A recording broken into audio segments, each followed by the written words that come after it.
my feet when the world gets so dark you can't see. And I've not made a change in one word that it says, but it sure made a change in me. This blessed old book that I hold in my hand, it's true from beginning to end. It's a solid foundation where I firmly stand. Sin kept me from it, now it keeps me from sin. When I think what it cost just to hold in my hand, it reminds me that I owe a great debt to all of the martyrs who'd go to the stake and quote it with their dying breath. Now its critics are many and believers are few, but one thing I found to be true: if you find when you read it that there's something wrong, there's something wrong with you. This blessed old book that I hold in my hand, it's true from beginning to end. It's a solid foundation where I firmly stand. Sin kept me from it, now it keeps me from sin. This blessed old book that I hold in my hand, it's true from beginning to end. It's a solid foundation where I firmly stand. Sin kept me from it, now it keeps me from sin. This blessed old book that I hold in my hand.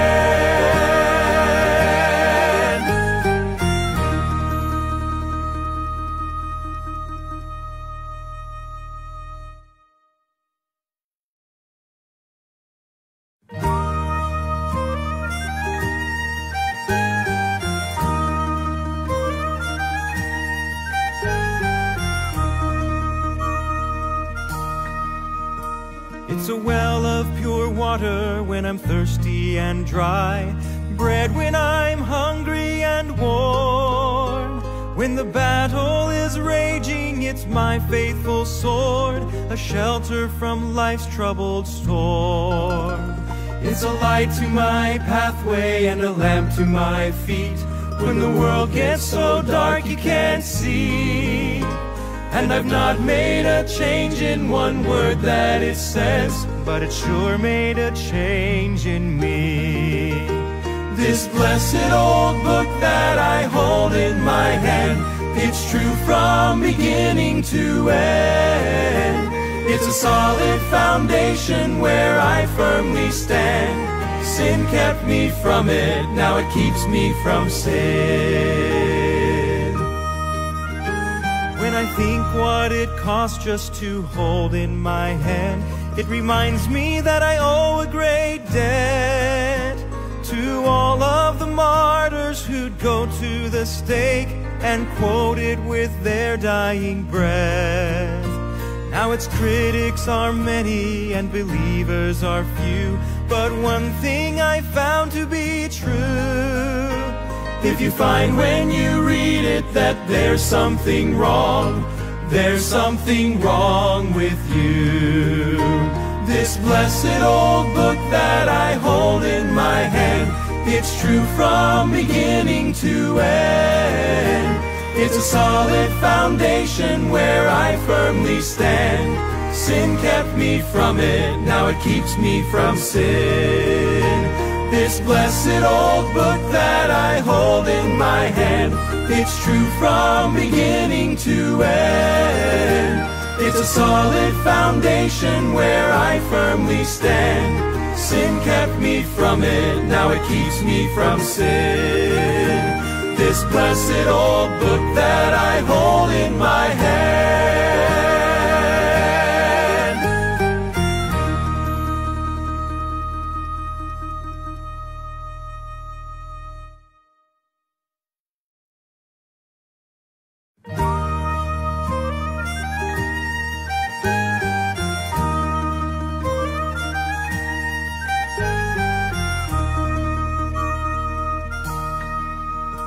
It's a well of pure water when I'm thirsty and dry, bread when I'm hungry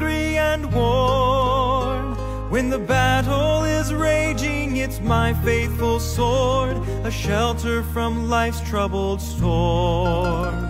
It's a light to my pathway and a lamp to my feet. When the world gets so dark you can't see, and I've not made a change in one word that it says, but it sure made a change in me. This blessed old book that I hold in my hand, it's true from beginning to end. It's a solid foundation where I firmly stand. Sin kept me from it, now it keeps me from sin. When I think what it costs just to hold in my hand, it reminds me that I owe a great debt to all of the martyrs who'd go to the stake and quote it with their dying breath. Now its critics are many and believers are few, but one thing I found to be true: if you find when you read it that there's something wrong, there's something wrong with you. This blessed old book that I hold in my hand, it's true from beginning to end. It's a solid foundation where I firmly stand. Sin kept me from it, now it keeps me from sin. This blessed old book that I hold in my hand, it's true from beginning to end. It's a solid foundation where I firmly stand. Sin kept me from it, now it keeps me from sin. This blessed old book that I hold in my hand.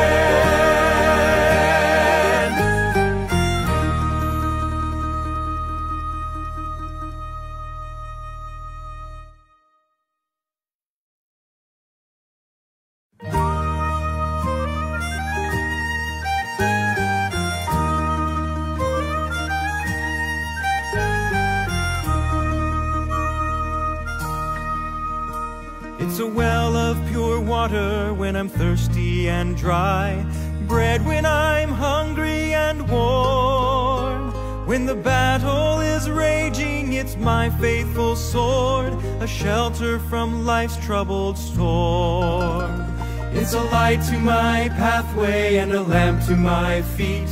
When the world gets so dark you can't see, and I've not made a change in one word that it says, but it sure made a change in me. This blessed old book that I hold in my hand, it's true from beginning to end. It's a solid foundation where I firmly stand. Sin kept me from it, now it keeps me from sin. When I think what it costs just to hold in my hand, it reminds me that I owe a great debt to all of the martyrs who'd go to the stake and quote it with their dying breath. Now its critics are many and believers are few, but one thing I found to be true: if you find when you read it that there's something wrong, there's something wrong with you. This blessed old book that I hold in my hand, it's true from beginning to end. It's a song.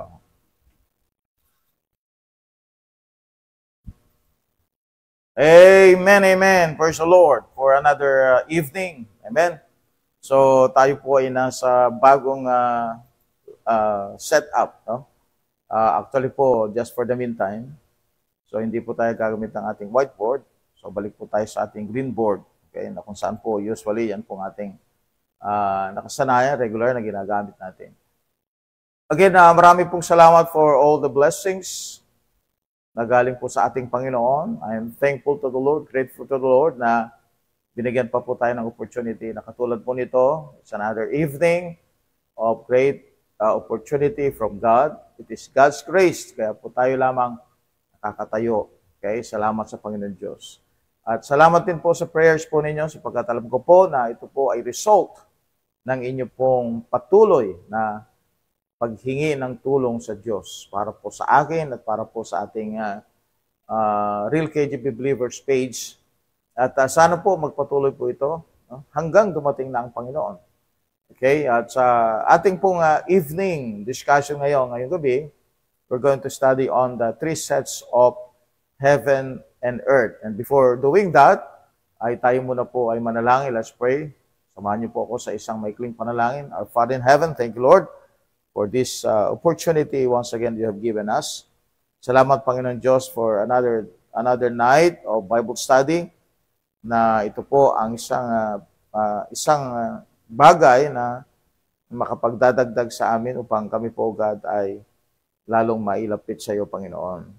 At lalo ka naming makilala personally at ang revelation na nasa yung mga salita. Thank you, Lord God, for this avenue, Lord, that we have this kind of access sa mas maraming tao through the medium of Facebook and other things, Lord, na ginagamit namin ngayon sa aming panahon. And please, Lord God, guide us and protect us and guide our minds, our lips, Lord, our hearts as we preach and teach your word.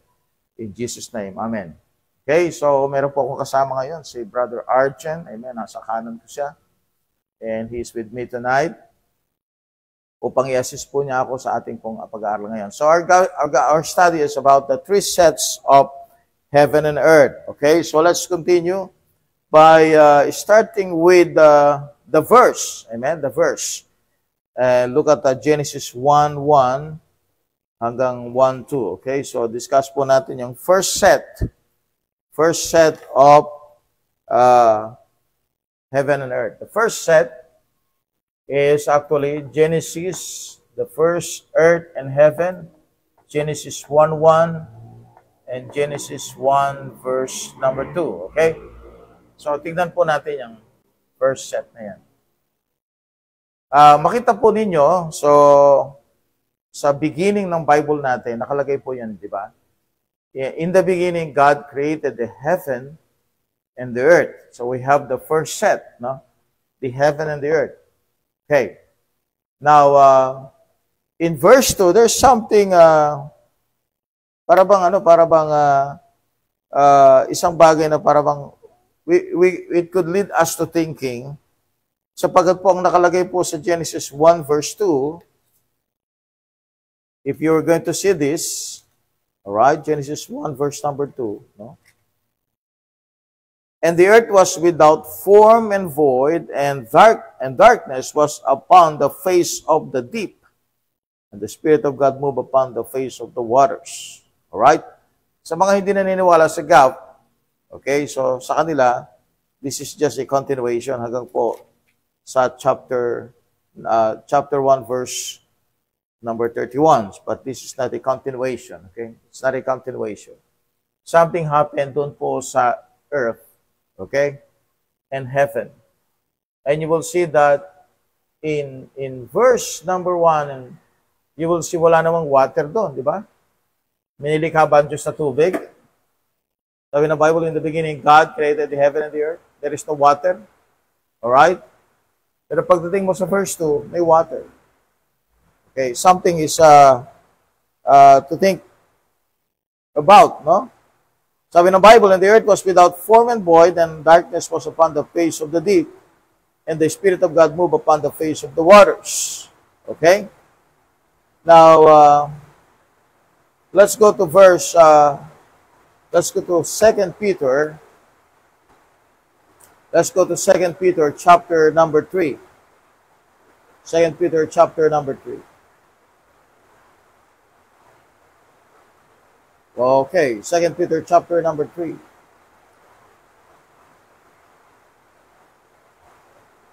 Okay. Now, so in 2 Peter chapter 3, you will see that the earth, the first set, the earth and the heaven is overflowed with water. Sabi ng Bible, so verse 6, verse number 5, verse number 5. Okay, so I will read. For this they willingly are ignorant of that by the word of God the heavens were of old, and the earth standing out of the water and in the water. Okay, let's continue. Whereby the world that then was, being overflowed with water, perished. So this earth was overflowed with water.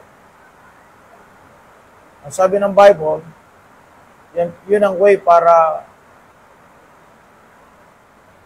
ma-perish, no? Ang sino man na nasa earth at saka heaven. The Bible said, whereby the world that then was, being overflowed with water, perished. So this is called the universal flood of verse 5 to 6, a reference to Genesis 1:2. This is not Noah's flood, okay? Not Noah's flood. Not Noah's flood. Okay, so may reference po tayo. Alright? May Mike Kabargen. We go to the book of Psalms, chapter 104, verse 6 to 9. Psalms 104, verse 6 to 9.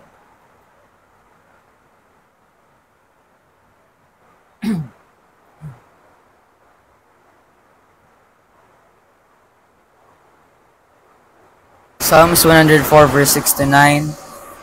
Thou coverest it with the deep as with a garment, the waters stood above the mountains. Verse 7. At thy rebuke they fled, at the voice of thy thunder they hasted away. Verse 8.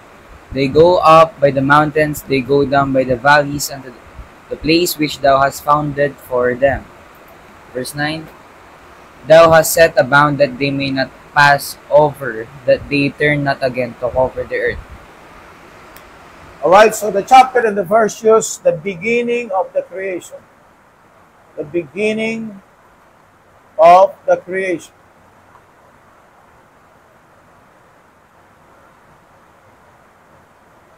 Alright, so this is the first set, no?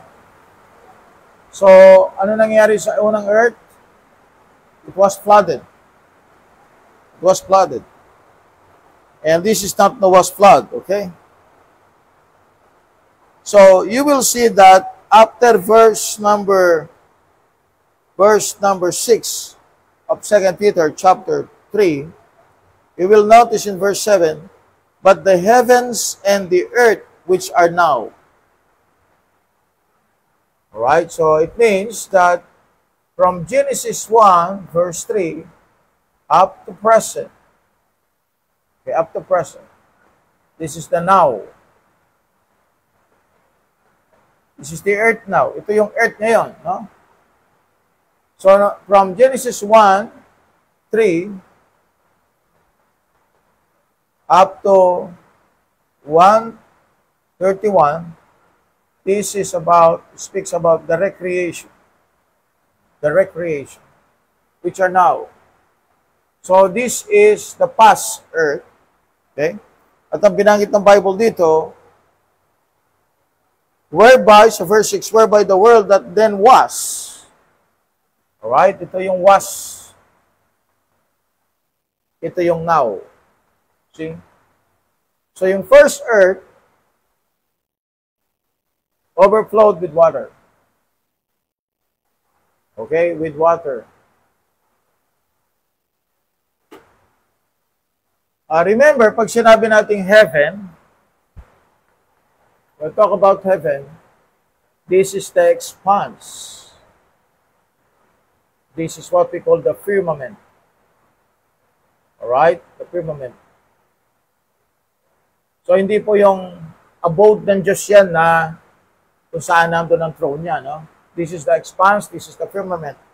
You will see that in the book of Genesis chapter 1 and Psalms 19. Genesis chapter 1, okay? We go to verse 8. And then Psalms chapter 19. Okay. Amen. So, discussion po natin is about the three sets of heaven, no? Genesis chapter 1 verse 8, and God called the firmament heaven, and the evening and the morning were the second day. All right? The firmament. And you will see what's the meaning of this firmament. This is the expanse. This is the outer space. We call it the outer space. Okay? Now you go to the book of Psalms 19, verse number 1. Psalms 19, verse number 1.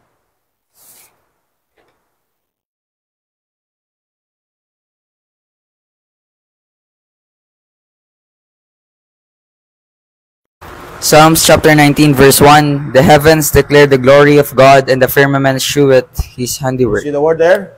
The firmament, man. At babalik kayo sa Genesis 1:8. Okay, Genesis 1:8. You will notice something, ano? I just want you to notice something. Sa Genesis 1:8 para sa ganun po ay maunawaan po ninyo yung pag-aaral natin. Genesis 1 verse number 8. You go to verse 1:6. God said, "Let there be a firmament in the midst of the waters." Ibig sabihin, the waters, ano mo yun? This water na overflows sa universe. And God divided it. Let there be a firmament in the midst of the water. Let it divide the waters from the waters. So doon lang po nagsimula ng division ng tubig. Okay? Para magkaroon ng firmament. Pero meron ng firmament, ito na yun. No? But God is beginning to recreate another heaven. Ang sabi ng Bible, God said, "Let there be a firmament in the midst of the waters, and let it divide the waters from the waters." God made the firmament and divided the waters which were under the firmament from the waters which were above the firmament, and it was so. So this is now our present firmament. This is now our present universe.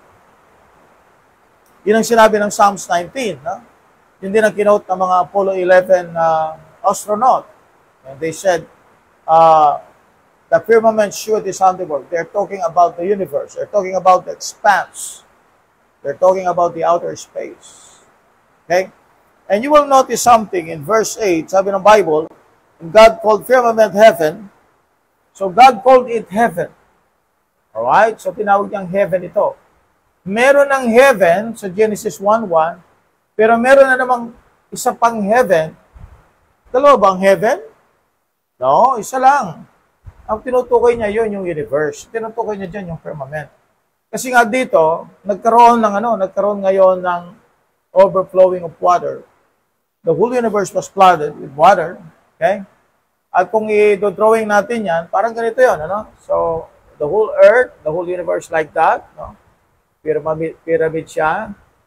And then you will see na the earth, all the waters overflowed, the whole heaven of Genesis 1:1.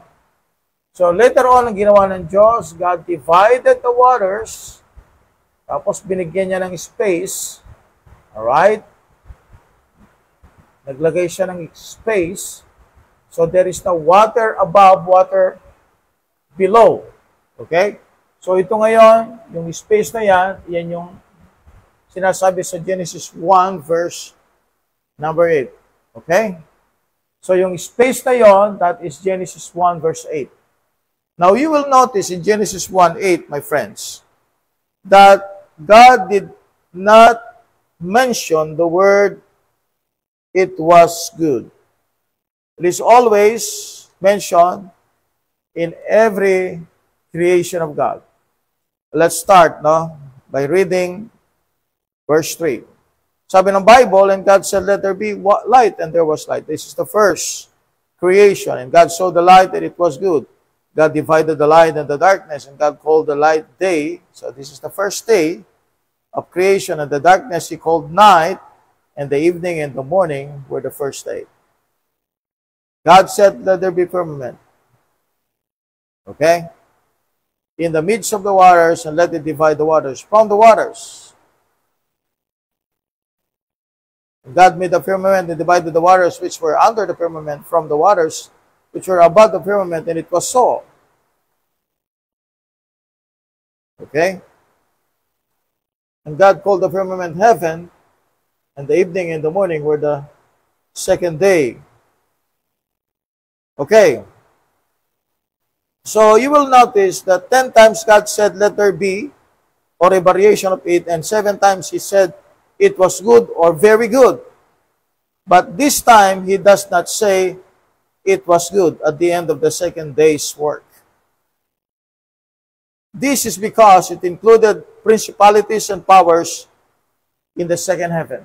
Alright? So dito sa second heaven, this is now the second heaven, right? This is the outer space. Nandiyan na ngayon yung mga principalities and powers. The principalities and powers are spiritual beings. Principalities and powers. Alright? Binabagit yan sa Ephesians chapter 6. Principalities and powers. So these principalities and powers nandiyan sa heaven na yan. Sa Genesis 1:8. Oh, nandiyan siya. Saan galing yung mga yan? Principalities and powers. Now, if you're going to connect that to Ephesians 2 verse number 1, you go to the book of Ephesians 2 verse number 1. Connect natin yan. No? Para may pakita ko sa inyo bakit sinabi yung it was good sa lahat ng mga creation days, pero except sa Genesis chapter 1 verse 8. Now, let's go to the book of Ephesians chapter 2 and I'm going to show something here. No? This is very interesting, no? Itong study na ito. Ephesians chapter 2, and you had he quickened who were dead in trespasses and sins. And then sabi ng Bible sa verse 2, wherein in time past you walk according to the course of this world, according to the prince of the power of the air, the spirit and that now worketh in the children of disobedience. See that? The air. Kaya nga sinabi sa Ephesians 6. Now let's go to the book of Ephesians chapter 6. Ephesians chapter 6. No? Ephesians chapter 6. Let's go to the book of Ephesians chapter 6 and then move to verse number 12. For we wrestle not against flesh and blood, but against principalities, against powers, against the rulers of the darkness of this world, against spiritual wickedness in high places. When we say high places, yun po yung outer space, the high places. Yun yung air na sinasabi ng Panginoon. Kaya nga yung rapture, yung God, we're going to meet the Lord in the air. It means we're going to meet the Lord in the outer space. The air. Okay? The air. See, so where is Satan right now? In Job chapter 1, verse number 1, ito yung kanyang trabaho ngayon. No? Job chapter 1, tayo sa book of Job. Alright, book of Job. I'm going to show you something. Something happened between Genesis 1:1, Genesis 1:2, no? Kasi tignan niyo, no? Pansinin niyo to. Sabi ng Bible sa Genesis 1, verse number 6. Now there was a day when the sons of God came to present themselves before the Lord, and Satan came also among them. And the Lord said unto Satan, Whence comest thou? Then Satan answered, The Lord, and said, From going to and fro in the earth, and from walking up and down in it. See? He goes up, he goes down, he goes anywhere. Alright, so he has the vast area of where he can move around. No? Sa kanya lahat, hawak niya lahat yun. He's the prince of the power of the air. Okay? Kaya nga nung prayer, yung 21 days na prayer ni Daniel, merong battle doon sa air. And that is the battle of Satan and Michael, the archangel. Principalities and powers. Bakit nandyan sila? Bakit na nang merong space na kung saan nandun sila, located sila? Because something happened in Genesis 1:1, Genesis 1:2. They were drawn. Tawag natin dyan, the Lucifer's flood. Lucifer's flood. They were drawn. Okay? And kung makikita po ninyo, merong relationship yan do sa Genesis 6. Okay? Kung saan inulit ng Panginoon ng bagay na yon, dito naman sa lupa niya ginawa. No? God droned the angels who became men. They died like men, sabi ng Psalm chapter 82. Okay, so, nakita natin in Genesis 1:1, when Jesus want to, something happened in between that. Kasi biglang nagkaroon ng tubig. Bakit may water? In Genesis 1:1, in the beginning God created heaven and the earth. Wala naman tubig doon. So, hindi na sinabi ng Panginoon in between that kung ano nangyari, okay, sa narration ng Genesis chapter 1. Pero, if we're going to study other verses of the Bible, it will show that something happened in between that verse. Okay? Something happened in between that verse. So that is the first set of heaven. The first heaven and earth, sabi ng Bible, in the beginning, God created the heaven and the earth was without form and void, and darkness was upon the face of the deep. This is the original creation. God made the first heaven and the earth perfect. The earth was without form and void. Many see this as after judgment. This is after Lucifer's fall. It was destroyed and disordered. This heaven and earth no longer exists in this original form. Wala na siya sa Genesis 1:1. Okay? And the first heaven and the earth show God's power as creator, but sin and rebellion led to judgment. So there was a judgment happened here. Or this is the first set. Okay? Kaya God recreated, all right? God recreated the heaven and the earth. He recreated it. Second is the present heaven and earth. Ito na yung simula. No? Ito na yung simula. Na nagsimula na ang Diyos ng panibagong mundo. Okay? Kasi nga naging void. No? Naging without form. So, inayos siya ngayon. No? So, nirecreate niya yung earth. Okay? At sabi ng Bible sa verse 7 of chapter 3 of 2 Peter, but the heavens and the earth which are now, but by the same word are kept in store, the same reserved unto fire against the day of judgment and perdition of ungodly men. Now look at this. No? Tignan po ninyo yung sequence. Dito, water drowned those people who are, or those beings who are in earth. But right now, yung mga nasa earth ngayon. Okay? Nasa earth ngayon. Hindi sila idodrone ng tubig. But what God said in verse 7, reserve unto fire against the day of judgment. Alright? So what will happen to the new heaven? What will happen to the present earth? It will be on fire. Man, it will be melted. It will be melted with fervent heat, sabi ng Bible. Fervent heat. Okay? Check natin po yung 2 Peter chapter 3. Let's go to the book of 2 Peter chapter 3. Okay, so hopefully po nakakasunod kayo, and this is an interesting subject. So pag sinabi nating heaven, okay, pag sinabi nating heaven, we are talking to the firmament or the expanse. Pero ang Diyos, pag sinabi niyang heaven, God, pag sinabi niyang heaven, He is also talking to the three heavens. Ano yung three heavens? The first heaven, the second heaven, and the third heaven. Yung heaven, na third heaven, that is God's throne. Amen? Kaya sabi ng Panginoong Kristo, the heaven is my throne and the earth is my footstool. So that is the third heaven. Alright? So pagka sinabi nating heaven, we might be talking about our air, our atmosphere. That is the first heaven. When we say heaven, we're also talking about the outer space. When we say heaven, we're talking about also the third heaven. No? Kaya heavens. Kung makita po ninyo, heavens. Sa Bible, nung ginanrecreate ng Diyos ang heaven and earth, single lang. Heaven lang. Pero ngayon, binabanggit na ng Bible, heavens. Bakit heavens?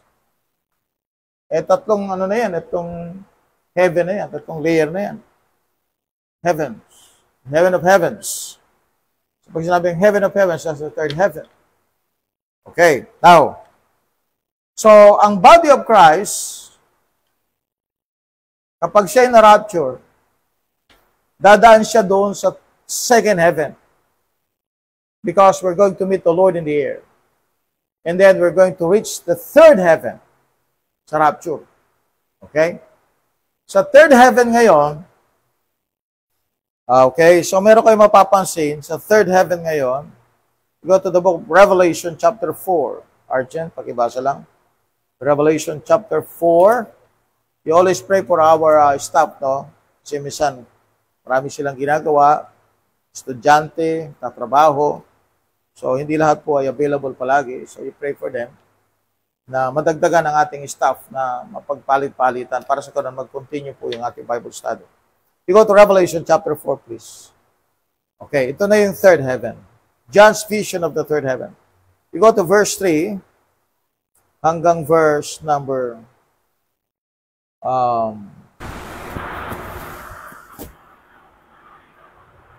verse number 6. Revelation chapter 4 verse 3 to 6. And he that sat was to look upon like a jasper and a sardine stone, and there was a rainbow round about the throne, in sight like unto an emerald. Verse 4. And round about the throne were 24 seats, and upon the seats I saw 24 elders sitting, clothed in the white raiment, and they had on their heads crowns of gold. Verse 5. And out of the throne proceeded lightnings and thunderings and voices, and there were 7 lamps of fire burning before the throne, which are the 7 spirits of God. Verse 6. And before the throne there was a sea of glass like unto crystal, and in the midst of the throne, and round about the throne, were 4 beasts, full of eyes before and behind. Okay, thank you. So yung present heaven ngayon, present heaven. I'm talking about the second heaven, okay? The present heaven, yung second heaven, yung outer space. All right? The top of this, yung pinaka-top nito, okay? Ang top nito ay water. So, ang tawag natin dyan, tinatawag ng Bible yan, the deep. So, above the universe is the water. No? Water yan. So, that divides the second heaven and the third heaven. On top of the water, okay, before the throne of God, yung pinaka-tubig, no? Yung pinaka-parang surface. Kasi di ba, body of water yon. So, merong surface, ang pinaka-surface nun. Okay? Before the throne of God na yon, yung pinaka-surface ng tubig na nasa ibabaw ng second heaven. Third heaven na yung next eh. Pero may tubig. So, itatravel mo yon. Itatravel mo yung tubig to reach the third heaven. Pinaka-surface noon, sabi ng Bible, it is a sea of glass. You see that? Nakita niyo yan? A sea of glass. Verse 6. Sea of glass, like unto crystal. So that means that the surface of the water, which is above the second heaven, is what? Frozen. Frozen. It's frozen. Okay? It's frozen. And if you're going to connect this also, no? Itong tubig na ito, ibig sabihin frozen, ibig sabihin malamig, no? Yung north. North kasi yan eh, no? Psalm 75:6. Psalm 75:6. Yan ang lugar ng Panginoon, north. Okay? So north is the location. So yung north area ng universe, yun yung third heaven. And before we reach the throne of God, there is a sea of glass. It means the surface of the water is frozen. Malamig ba sa langit? O yun ang sabi ng Bible, di ba? Frozen. Sea of glass. It's frozen. Okay? Kaya nga siguro, inopya ni Santa Claus, ang Panginoong Jesucristo, na siya yung galing sa North Pole. Alright? Nag-travel siya from North Pole. At sa Bible, merong word na sinabi ang Panginoon, ho, ho, ho. And that comes from the mouth of the Lord. At alam niyo po si Santa Claus, yun din ang sinasabi niya. He came from the North Pole, and then he speaks like the Lord, ho, ho, ho. See? Amen? May connection bang lahat? Yes, meron po. Another thing, kung inyong makikita, yung Leviathan na nasa Job chapter 41, Leviathan. Alright, na nasa Job chapter 41, is a sea monster. Sea monster. The sea monster, no? Siya ang crooked serpent ng Isaiah 27. It's a sea monster. Nakatira siya, yung Leviathan, this is Satan, nakatira siya sa sea. Anong sea yun, no? That is the deep. Kaya merong tubig sa ibabaw ng universe nito. So, that will explain na nung umulan sa panahon ni Noah, yung water, okay, na pinagmulan para lubugin yung earth, ay galing doon sa tubig sa taas. Kaya sabi ng Panginoon sa 2 Peter chapter number 2, you go to 2 Peter chapter number 2. Very interesting itong subject na ito. And this will give you the understanding na ang magiging location natin balang araw as body of Christ ay sa New Jerusalem. So the new heaven, ito po yung lugar to populate the Gentile world. Okay? Alright, so merong new heaven. The new heaven means the expanse, the firmament, the outer space. Alright, 2 Peter chapter number 3. Okay, sabi ng Bible dito, chapter 2, chapter 2. Ito sabi ng Bible, verse number 5. Okay? Verse number 5. 2:5. So, iba yung water dito sa water na bumagsak sa panahon ni Noah. So, yung water na galing sa heaven that flooded the whole earth.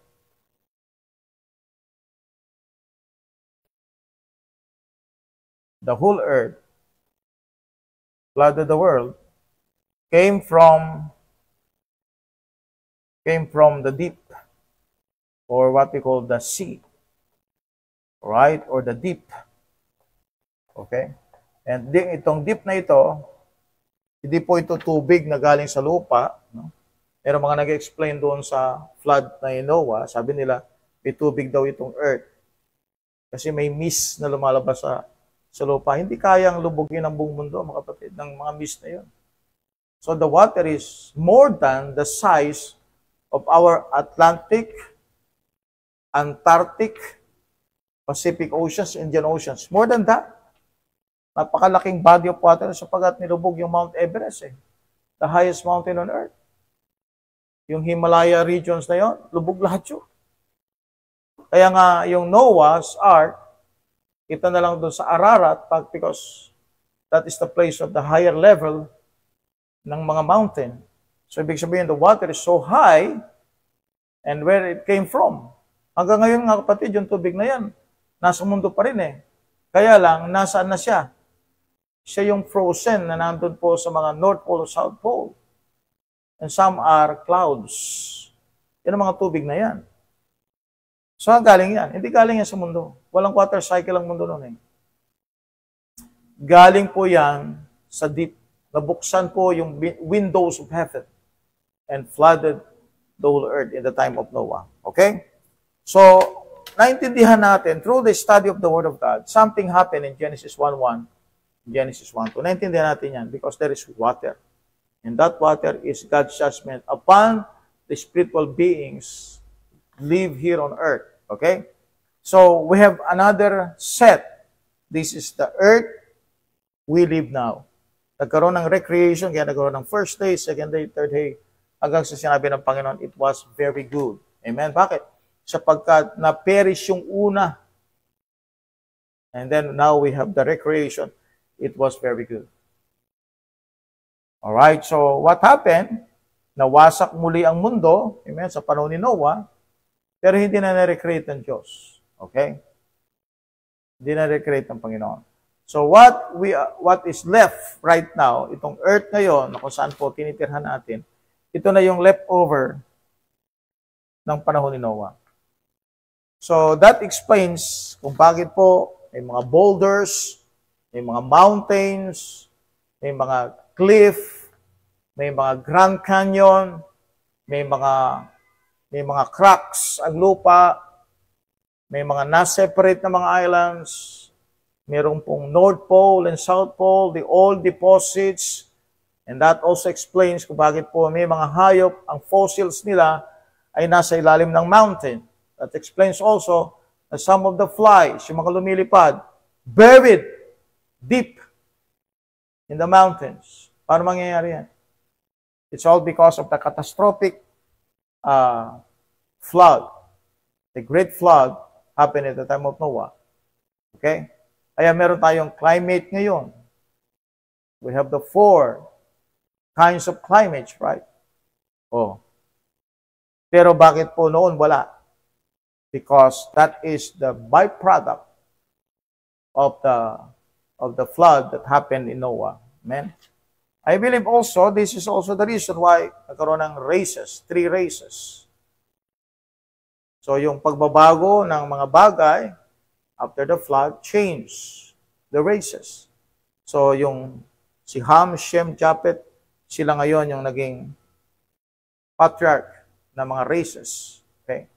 We have the Apicoids. Yan po yung mga black people, the Hamites.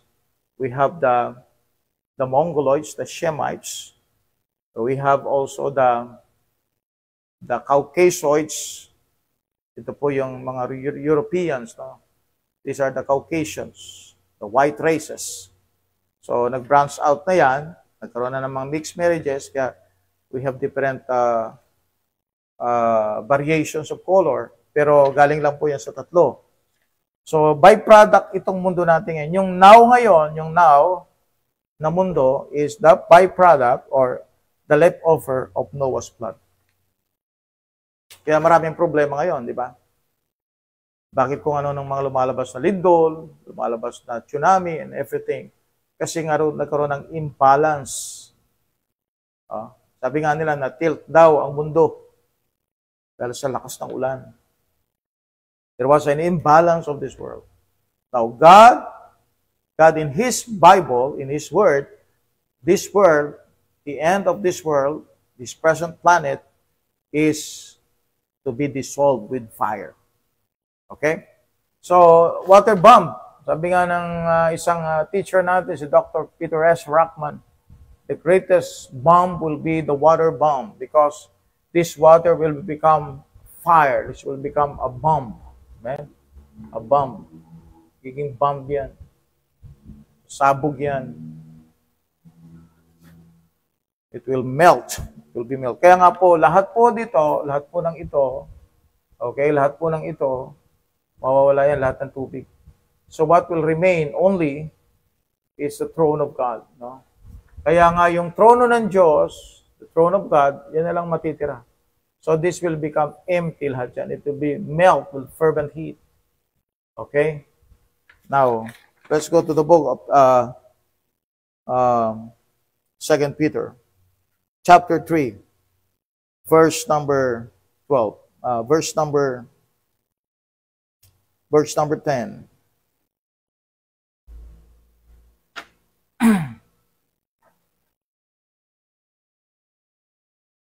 Chapter 3, verse 10. But the day of the Lord will come as a thief in the night, in which the heaven shall pass away with a great noise, and the elements shall melt with fervent heat. Yeah. The earth also will, and the works that are therein shall be burned up.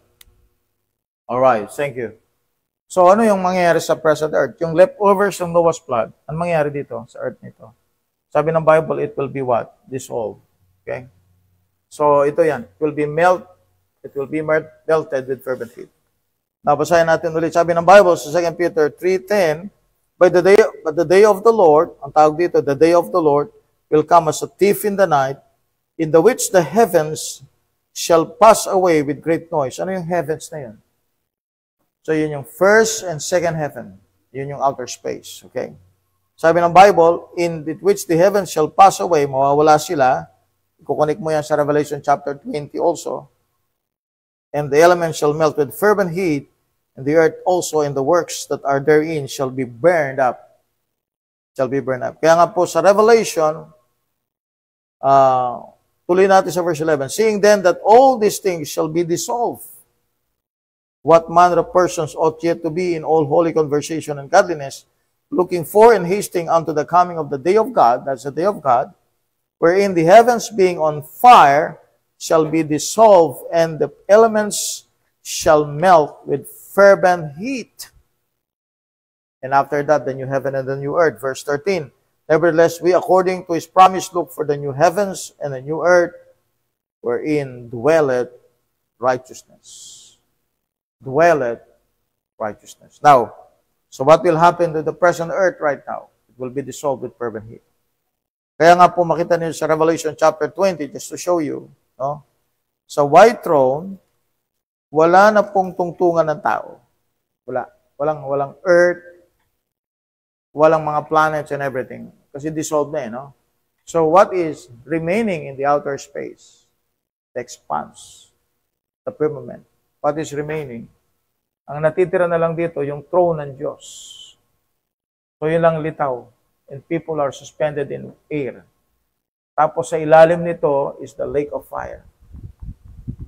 It's the lake of fire. Tapos yung throne nandito, throne ng Diyos, and God will judge the whole world.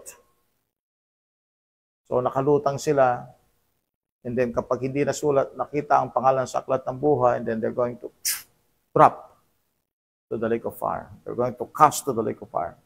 Revelation chapter 20, verse 11, I saw a great white throne, and him that sat on it, from whose face the earth and the heavens fled away. Wala na siya.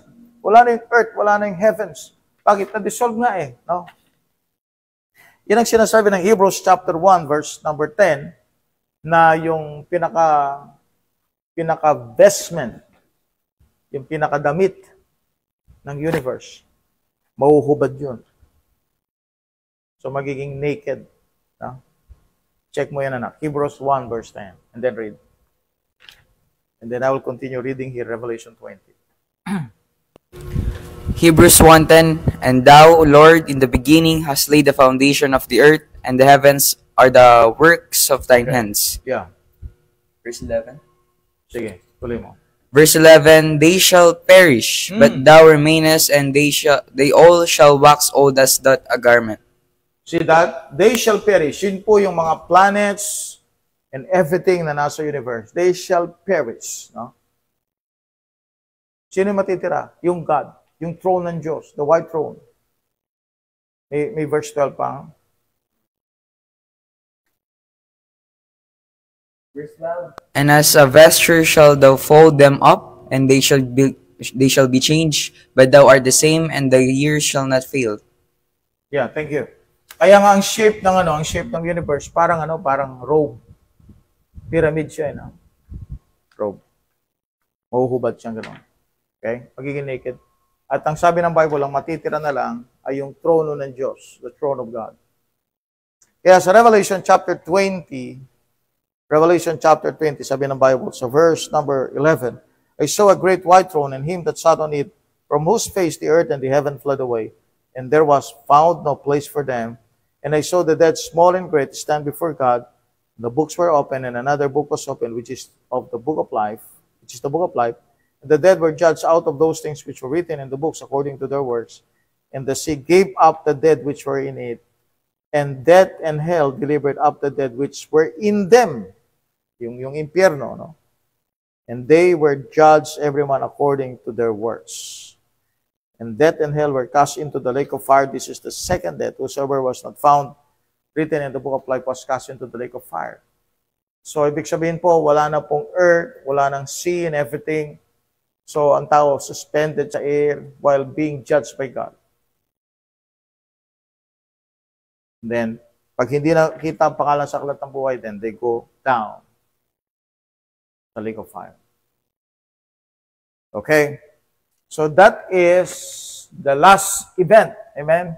The last event. Ang tawag dyan, the day of God. So yan ang resurrection ng lahat ng mga wicked, and they're going to face God. Tayo mga righteous, resurrected bodies din tayo Pero righteous as a glorified bodies. Okay? But here is a catch. No? Is a catch. Sapagat sa panahong ito, sa Great White Throne, may mga tao pang buhay na wala silang glorified bodies. No? So dito napapasok mga kapatid, ang tatlong lugar na pupuntahan ng tatlong grupo. You have the new heaven,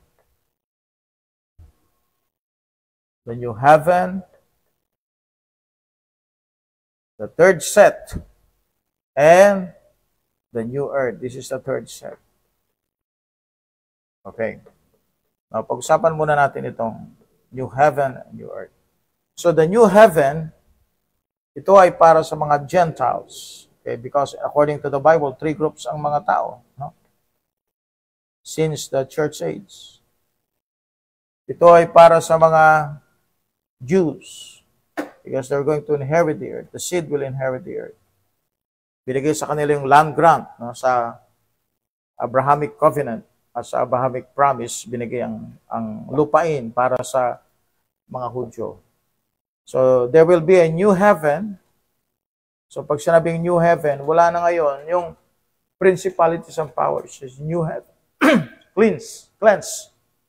So, wala na rin yung impurities ng dating heaven.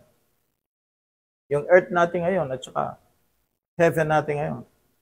Maraming impurities. Lilinisin ng Diyos yan with fire. So there will be new heaven and new earth. So this will be the place of the Gentiles, that they're going to increase in population. So sa Bible, sa Isaiah 9, verse 6, yung government ng Panginoon will increase. Okay, basahin mo. Will increase. Right? In eternity. Isaiah 9, verse 6 and 7.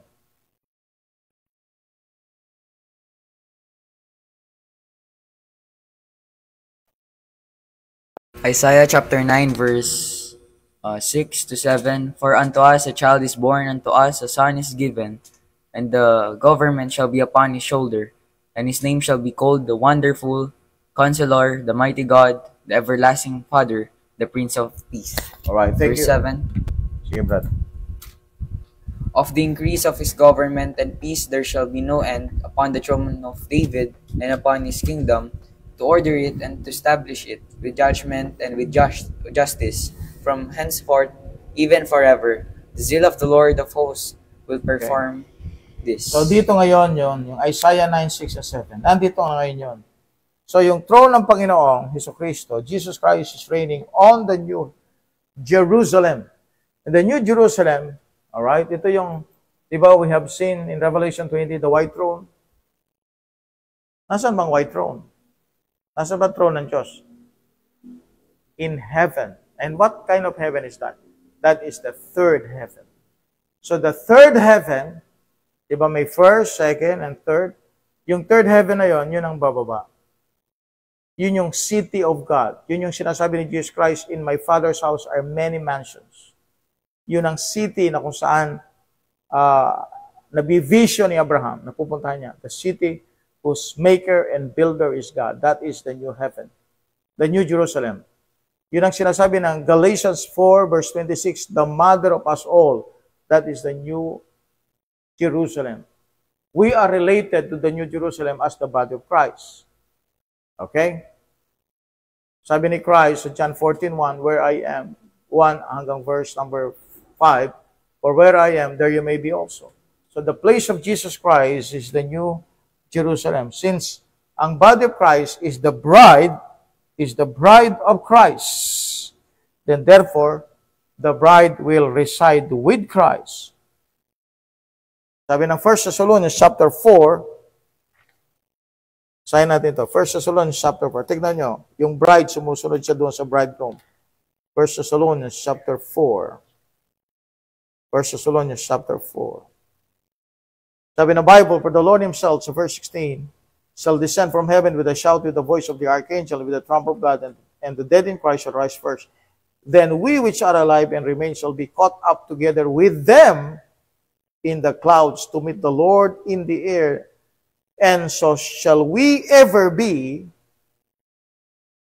with the Lord. So kung saan nandun ang Panginoon, nandun tayo. So God, sa rapture, will bring us to the heavenly home.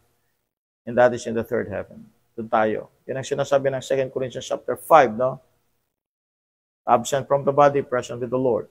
So we are now, we believe that the place of the body of Christ, the place of the body of Christ is the New Jerusalem. Kasi ito, fixed place to eh. Yung pinaka measurement, yung size nito fixed. Hindi nalalaki yan. Pero ito lumalaki. New heaven yan eh. Malaki siya. The earth could be, it will grow bigger and bigger. Okay? The New Jerusalem, the body of Christ. So we have the three groups. Gentiles, 1 Corinthians 10:32, give not offense to the Jews, nor to the Gentiles, nor to the church of God. So we have the three sets, right? So ito yung sinasabi ng 2 Peter chapter 3, kanina, doon sa verse 13. Tayo ulit sa verse 13. 2 Peter chapter 3. So this is the last set. The last set. So bakit natin tinuturo ito? Upang sa ganon, ito yung sabi ng Panginoon, ito yung promise ng Diyos sa atin.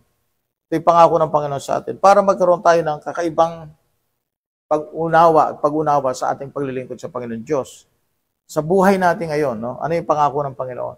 Sabi ng Bible, nevertheless, we according to His promise, look for the new heavens, and a new earth wherein dwelleth righteousness.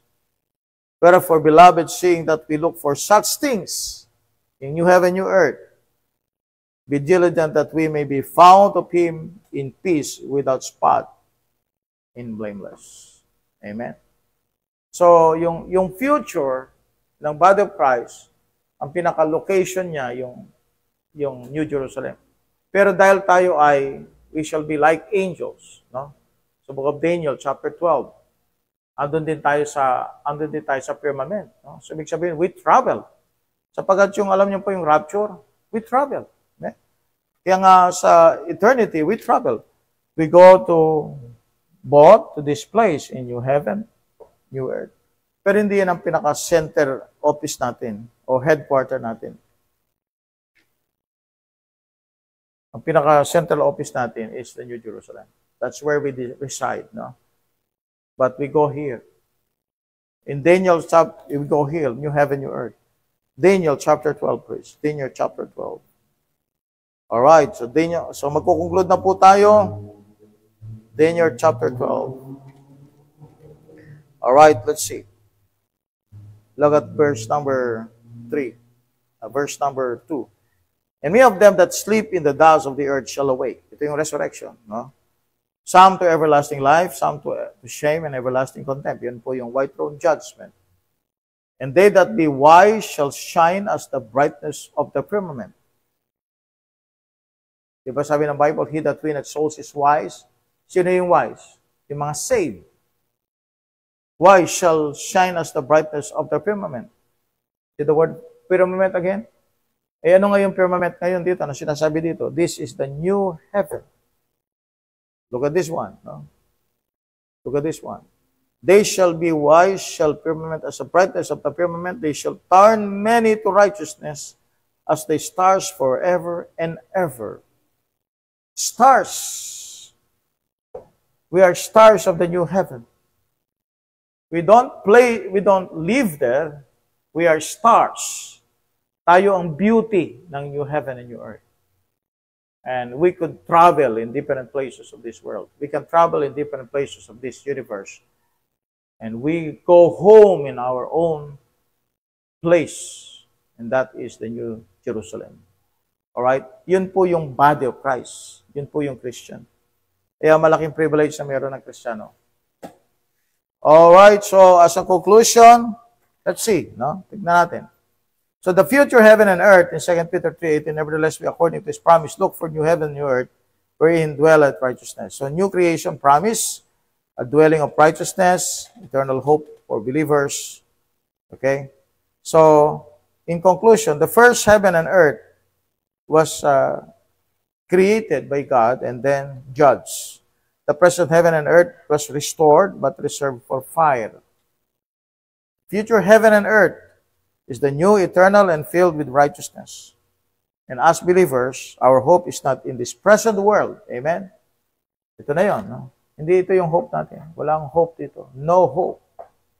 Our hope is not in this present world. Kaya nga may kanta tayong, this world is not my home. This world is not my home.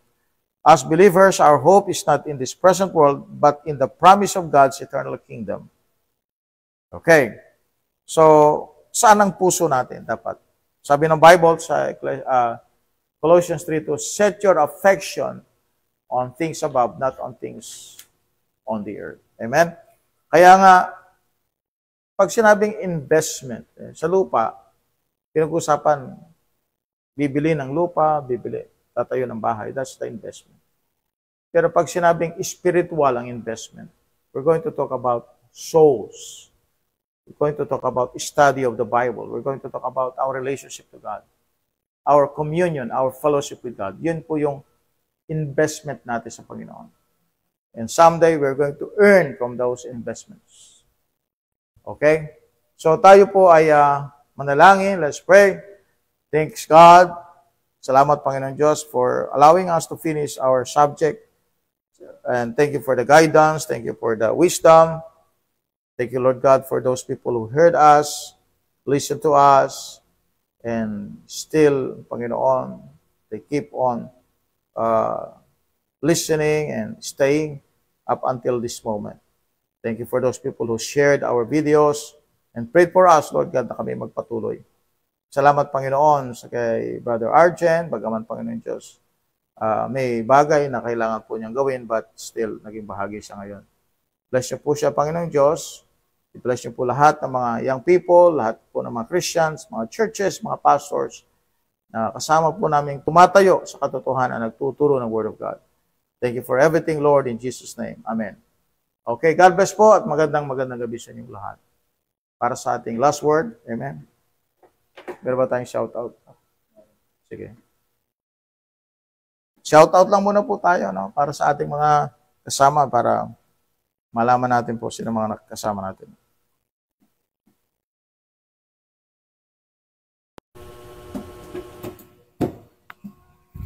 So, shoutout po sa lahat po ng nakinig, nanood, at sumubaybay po sa ating live. Amen. Shoutout po kay Angeline Guloy, Gemar Metanyo Kusipag, ako para makita niyo ako sulat. Phil Pardillo Traya, Mercy Torio Montierde, John Aldrin Livado, John Paul Garcia, Seth Danieles, Lavela Daulo Patungan, Ramon Candelaria, June Bautista, Che De Ver, Jocelyn Nasam, Ine Za, Jennifer Capili Pascual, Grande Pacanya Panilag, Big Boss John, Amen. Edsel Asiado, Stephen F. Ku, Nolan Bantamaroto, Daniel Clark D. Tabios, Joe Mark Rivero, Rowena Efsagel Baluyut, Karina Tolentino Gregorio,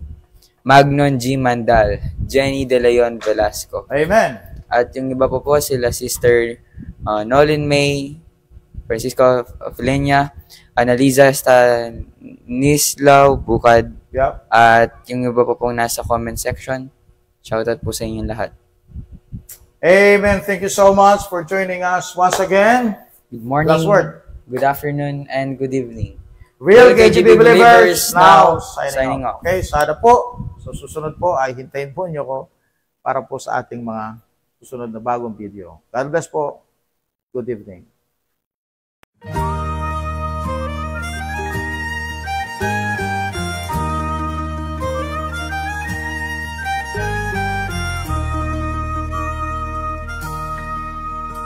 It's a well of pure water when I'm thirsty and dry, bread when I'm hungry and warm.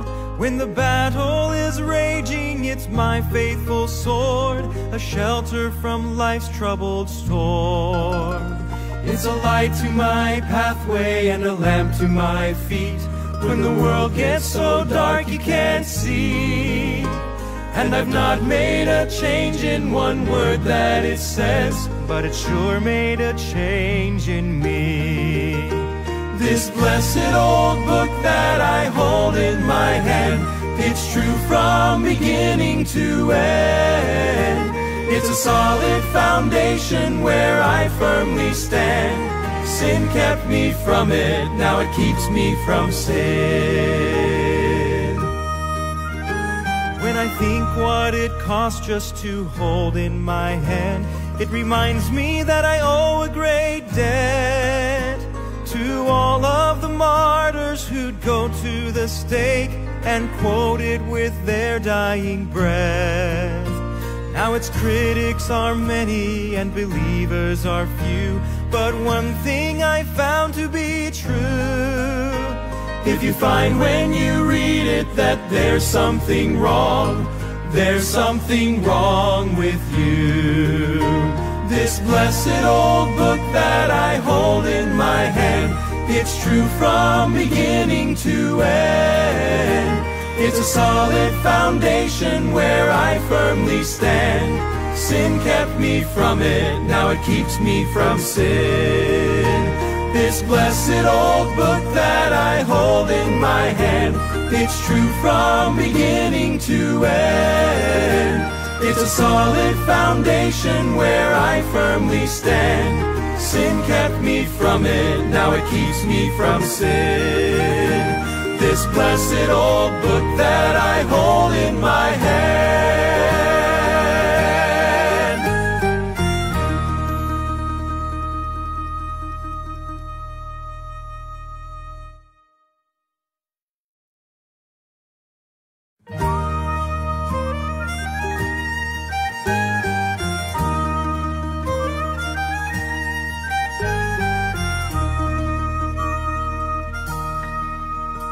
It's a well of pure water when I'm thirsty and dry, bread when I'm hungry and warm.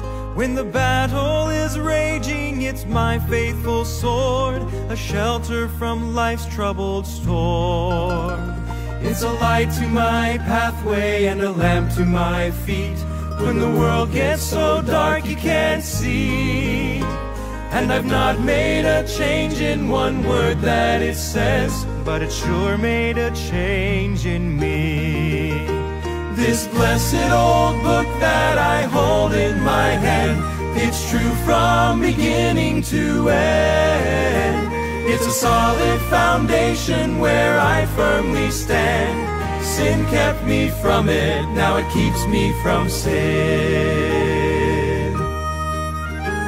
When I think what it cost just to hold in my hand, it reminds me that I owe a great debt to all of the martyrs who'd go to the stake and quote it with their